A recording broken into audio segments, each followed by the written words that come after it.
He called me Barren, so I served revenge with dessert. For 3 months, my husband treated me like I didn't exist. No texts, no touches, barely a word. He avoided me like I was contagious. But the real dagger? One night, he spat the word Barren at me like it was my name. I didn't scream, I didn't cry. I didn't even flinch. But I did plum. 3 weeks later, he texted me out of the blue. Dinner at 7. I'm bringing someone. I already knew who was bringing his pregnant mistress. I'd seen the social media posts, the subtle tags, the growing bump she proudly flaunted like a trophy. So I cooked his favorite meal, set the table like it was Christmas, lit candles, played soft jazz. I wore the red dress he once loved. They arrived, smug and hand in hand. She rubbed her belly with exaggerated pride.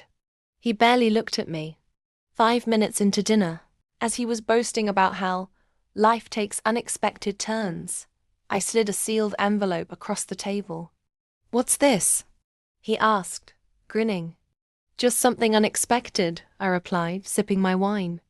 He opened it, read it, and turned white as salt. Inside, a full paternity report. Not of her baby, his.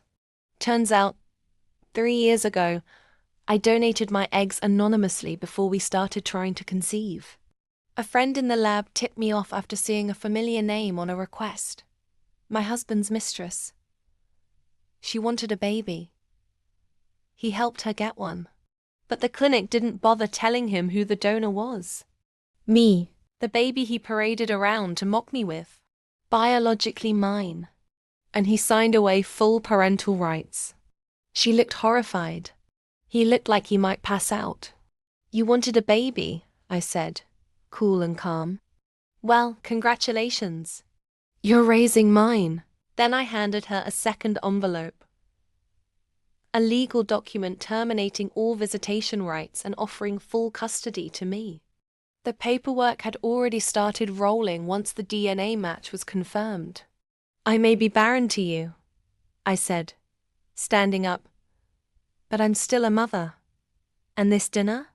It's the last time either of you walks into my home like you own it." I left them at the table silent, stunned, and surrounded by the mess they made. If you've ever been betrayed, mocked, or underestimated, know this. Revenge doesn't always come with screaming or slamming doors. Sometimes it walks in wearing red, serves dinner, and leaves with everything. Subscribe to my channel for more jaw-dropping stories of power, payback, and poetic justice.